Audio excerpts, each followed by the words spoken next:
এশিঙীয়া গড়ৰ বিচৰণভূমি মায়ঙৰ পবিতৰা অভয়াৰণ্যত দুদিনীয়াকৈ গড় গণনা আৰম্ভ হৈছিল। বন বিভাগ আৰু প্ৰকৃতিপ্ৰেমী সংগঠন আৰণ্যকৰৰ লগতে অৱসৰপ্ৰাপ্ত বিষয়াসকল আৰু স্থানীয় সচেতন ৰাইজৰ সহযোগত 11টাকৈ হাতী আৰু জিপচি গাড়ীৰে মুঠ 7টা খণ্ডত 9জন পৰ্যবেক্ষকে মঙলবাৰৰ পৰা আৰম্ভ কৰা বিশ্ববিখ্যাত এশিঙীয়া গড় গণনা কাৰ্য সম্পন্ন কৰে বন বিভাগে। আনহাতে অভয়াৰণ্যখনত 2018 চনত গণনাকাৰী দলে গণনা কৰি 102টা গড় পাইছিল যদিও 2018ৰ পাছত 22টাকৈ গড়ৰ স্বাভাৱিক মৃত্যু হোৱাৰ উপৰিও 2টা গড় মানাহ ৰাষ্ট্ৰীয় উদ্যানলৈ স্থানান্তৰ কৰিছিল বুলি জনাই পবিতৰা বনাঞ্চলিক বিষয়াগৰাকীয়ে।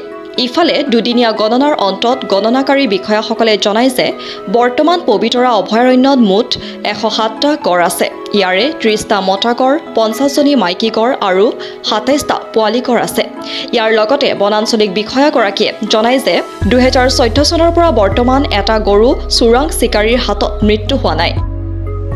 দুদিনীয়া ৰাইনো পপুলেশ্যন চেন্সাছ এক্সাৰচাইজ ছাকচেছফুলি আদায় হ'ল আৰু খুব মানে আমাৰ কাৰণে গৌৰৱৰ কথা যে ৰাইনোৰ যোনটো সংখ্যা সেইটো বাঢ়িছে। যোনটো টোটেল ৰাইনো ফিগাৰ চেন্সাছৰ মতে সেইটো 107 ৰাইনোছ আৰু ইয়াৰ ভিতৰে 30 মেলছ, 50 ফিমেলছ আৰু 27 কাভছ। আৰু এই এক্সাৰচাইজত টোটেল 11 এনুমাৰেটাৰ্ছ, 9 অবজাৰ্ভাৰ্ছ বেলেগ বেলেগ অৰ্গেনাইজেশ্যনৰ পৰা পাৰ্টিচিপেট কৰা হৈছিলে।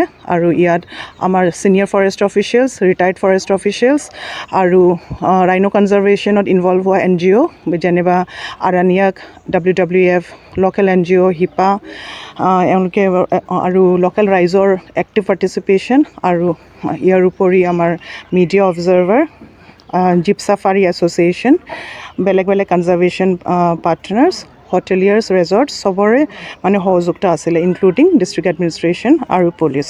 আৰু মতলব 2014ৰ পৰা পবিতৰা ৱাইল্ড লাইফ চেংচুৰীত জিৰ' প'চিং সেইটো চবেই জানে।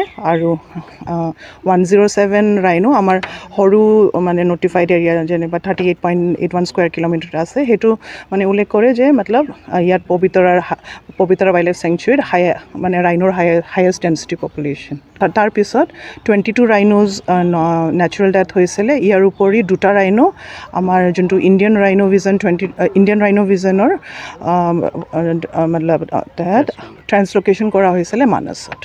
উল্লেখ্য যে গণনা চলি থকাৰ বাবে 2 দিন বন্ধ আছিল পৰ্যটকৰ বাবে পবিতৰা অভয়াৰণ্য। কিন্তু বৃহস্পতিবাৰৰ পৰা পুনৰ পৰ্যটকৰ বাবে মুকলি কৰি দিয়া হ'ব গড়ৰ বাবে বিখ্যাত পবিতৰা অভয়াৰণ্য। ব্যুৰ' ৰিপৰ্ট, নতুন সংবাদ।